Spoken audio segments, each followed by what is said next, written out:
What's up, guys? Back here today doing a whole bedside, throwing on some rock guard. Got the rest of the truck already in the booth, so just show you how to prep it up from beginning to end. So let's do it.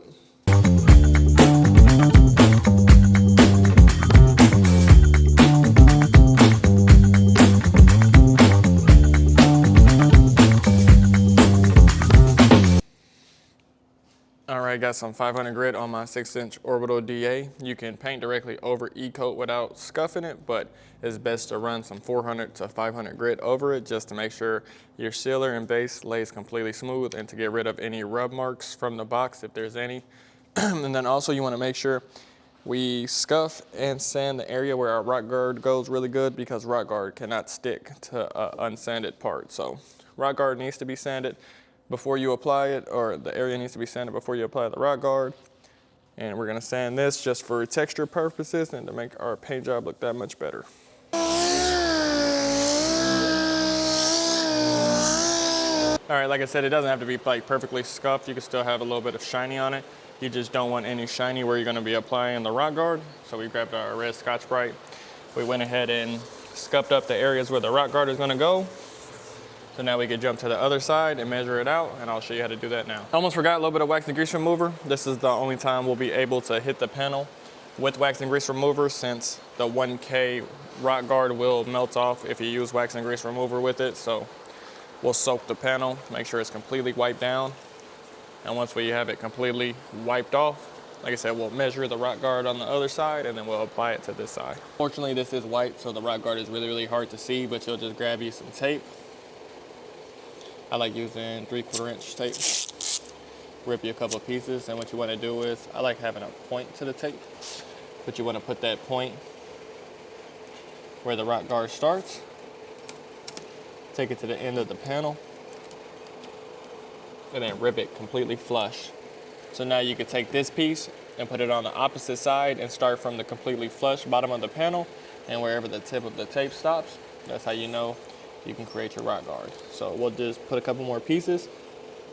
So let's do about right here. You also want to remember the general area you put it on. So like I'll put this one on right around this edge. This one will go on in the middle on the opposite side. This one's gonna go on the body line.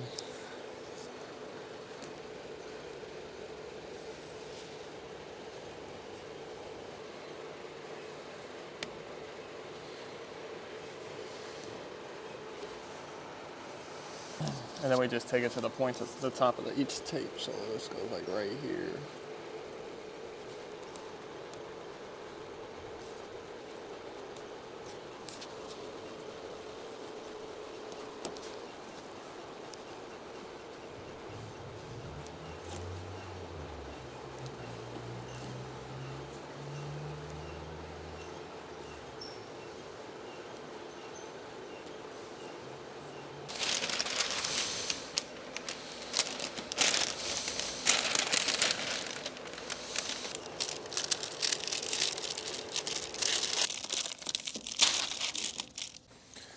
All right, and then before we apply our rock guard, you want to throw a little edge on any of the bare metal spots.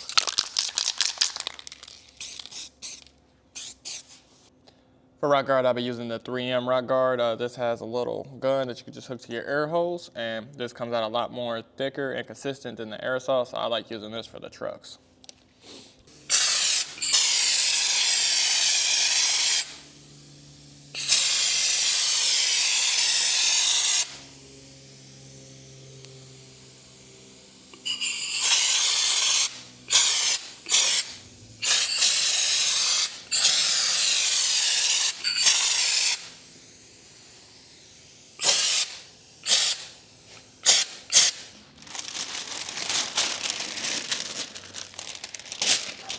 Best part about rock guard, it doesn't have to be perfect, just really needs to be on there and just can't be like horrendously off. So if you get it pretty close, you'll be golden. So we pretty much got this one ready, and we'll probably wipe it down with some glass cleaner, throw it in the booth and tape it up.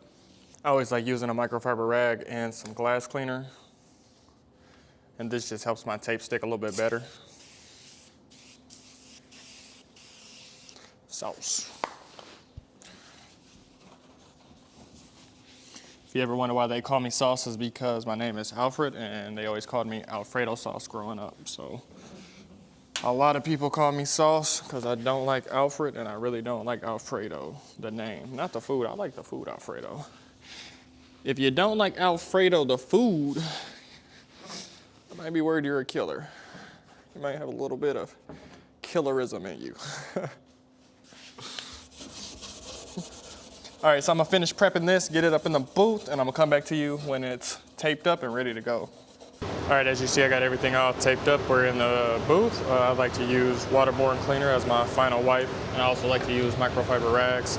Get one really, really wet, keep one dry, wipe on, wipe off process. This just ensures that I don't leave anything in any like gaps or anything like that. I don't leave any extra waterborne cleaner. I always tend to find it later when I'm painting. Messes up my paint job a little bit. Not the end of the world, but it's way easier doing it right the first time than going back and fixing something. So this is the process that this is the way I do this process, just on and off. So wipe on, then we wipe it off. And then we want to wipe it off until it's completely dehydrated and we don't see it anymore on the panel, because sometimes it can leave white marks. And that's just like you can almost see where you wiped it at. But that tends to only happen when it's really, really humid. But I'd rather be proactive than reactive, so. Give this a quick wipe, tack it off and blow it off, and then we'll be able to start painting.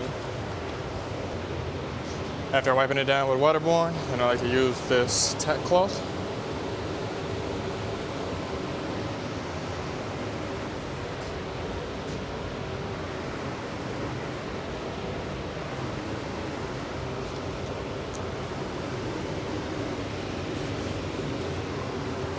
And then lastly, after everything, I anti-stat gun.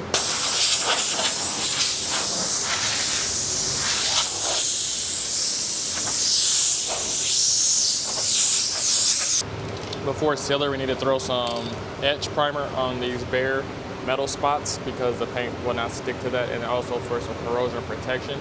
That 1K etch is good for like the smaller cut throughs, but if you have a really big cut through, like if they are stripping like a hood or something, you want to mix up some 2K etch for better protection.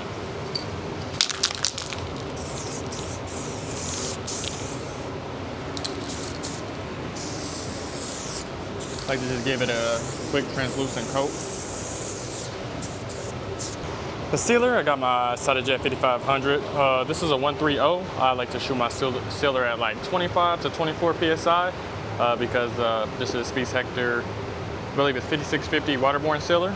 Sometimes it can be a little bit seedy if it's over atomized, so you want to drop the air pressure a little bit.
When my sealers are dehydrated, I like using these green Centaura tech rags. You gotta kind of pull them apart to activate them.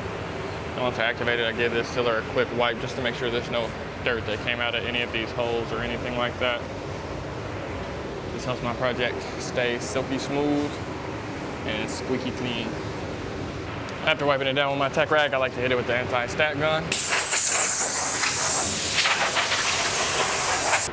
For base, Luma 3, 1.3 Exodus. This is Speed Sector High Tech, and we're gonna shoot this at 26 PSI, and we'll do 2 coats back to back, wet on wet.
Alrighty, it's all done, it's all dehydrated, it's ready for clear coat. We have our lumaiii Exodus, our 1.5 ready, Sun Pro light of course. And I always appreciate it if you ever made it this far in my videos. I can't really watch too many YouTube videos of other people talking, but if you watch mine, I salute you to the greatest. So we're gonna go ahead and put 2 coats back to back, 8600.